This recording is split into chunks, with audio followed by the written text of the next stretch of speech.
Monsieur le ministre, monsieur le conseiller de gouvernement, monsieur le directeur, mesdames et messieurs, chers récipiendaires.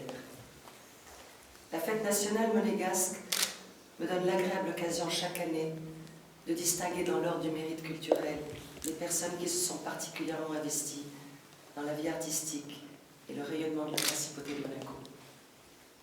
Ce moment privilégié permet de porter témoignage de ce que nous devons à chacun d'entre vous et d'exprimer notre reconnaissance pour la part active que vous avez prise dans la concrétisation de la diversité des modes d'expression culturelle de notre pays. De longue date, dans notre État, malgré sa taille, on a su accompagner et favoriser la création artistique.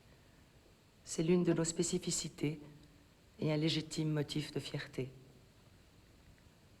Je considère en effet qu'un pays s'affirme également par la diversité et la richesse des productions culturelles qu'il sait protéger et encourager. Cette longue tradition de mécénat ne se dément pas de nos jours. Au contraire, elle se prolonge naturellement, seule changeant parfois les domaines artistiques accompagnés, signe de l'évolution de nos sociétés contemporaines. C'est ainsi que les musées, les festivals, les médiathèques permettent aujourd'hui de mettre la culture à portée du plus grand nombre. Cette dernière n'est plus ainsi de longue date réservée à une élite, mais au contraire accessible à chacun. En ayant accompagné cette évolution, notre pays a ainsi affirmé sa modernité, puisqu'il a su ne pas se replier sur lui-même, mais, à l'inverse, s'est ouvert aux autres dans un esprit de partage. Ce qui fait notre richesse, c'est précisément le fait que la créativité culturelle est encouragée en lui assurant la diffusion la plus large possible. Nous ne cherchons pas à garder pour nous, presque jalousement, les spectacles, les expositions, les concerts. Nous apprécions au contraire que tous ceux qui se sentent attirés par les modes d'expression artistique proposés puissent en bénéficier. Nous permettons ainsi à chacun de s'épanouir culturellement et de forger sa propre sensibilité en fonction de ses affinités. Sans jamais imposer, nous nous efforçons de proposer de larges perspectives à ceux qui souhaitent, avec nous, accomplir un chemin personnel dans les domaines culturels de leur choix. L'offre artistique monégasque est ouverte dans le respect de la sensibilité des différents publics. L'une de nos forces consiste à proposer sur un territoire réduit une grande diversité de modes d'expression culturelle. Vous en témoignez vous-même par votre engagement quotidien auprès des spectateurs et des visiteurs. Votre contribution à la richesse intellectuelle de la principauté est décisive et doit être soulignée.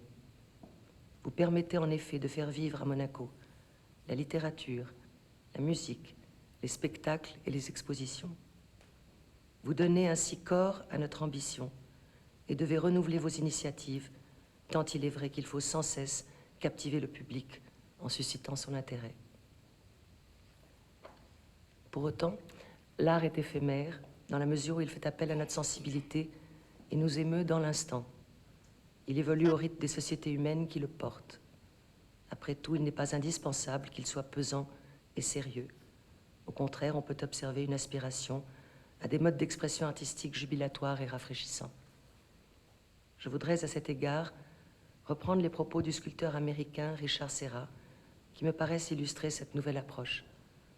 Cet artiste a en effet déclaré récemment, je le cite, « Il y a aujourd'hui dans l'art beaucoup plus d'insoutenable légèreté et de divertissement. C'est une légèreté qui n'enracine pas et qui se contente de tout nettoyer sur son passage. » Je vous remercie de votre attention.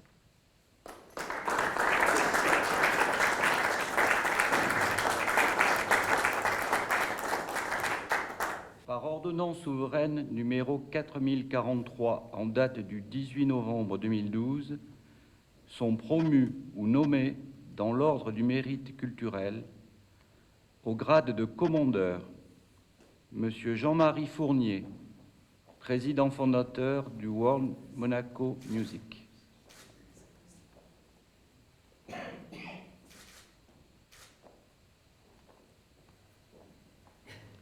Au grade d'officier, Madame Christiane Colony Nécharot, ancienne technicienne de laboratoire au musée océanographique.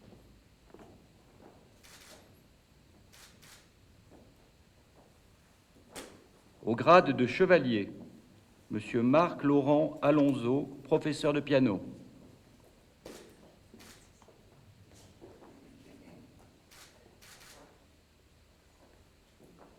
Monsieur Pierre Barral, membre du conseil d'administration du Comité national des traditions monégasques.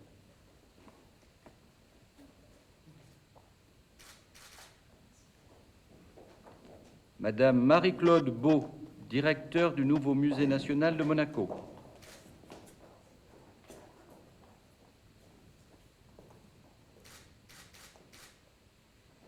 Monsieur Gérard Cohen, administrateur délégué de société.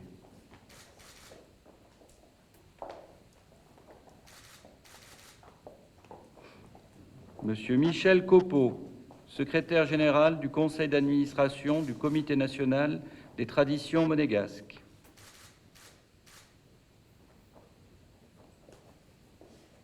Mademoiselle Carmela Delbu, chef de bureau à l'Académie de musique Fondation Prince Régnier III.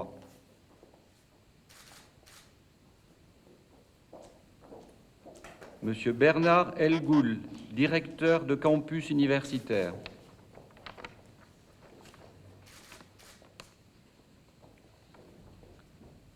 Monsieur Bernard Garcia, lieutenant à la compagnie de nos carabiniers.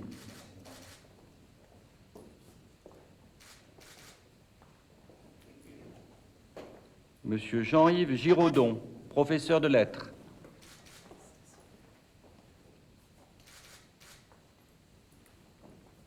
Monsieur Patrick Mazélis, président du Club philatélique de Monte-Carlo.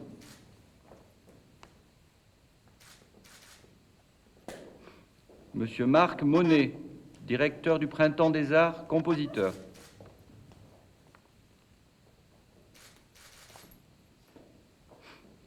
Mademoiselle Béatrice Novaretti, conservateur de la médiathèque communale.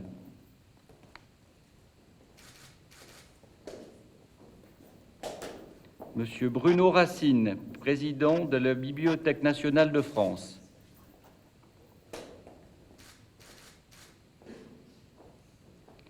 Monsieur Jean-Laurent Terrazzoni, directeur général de Monaco Méditerranée Foundation.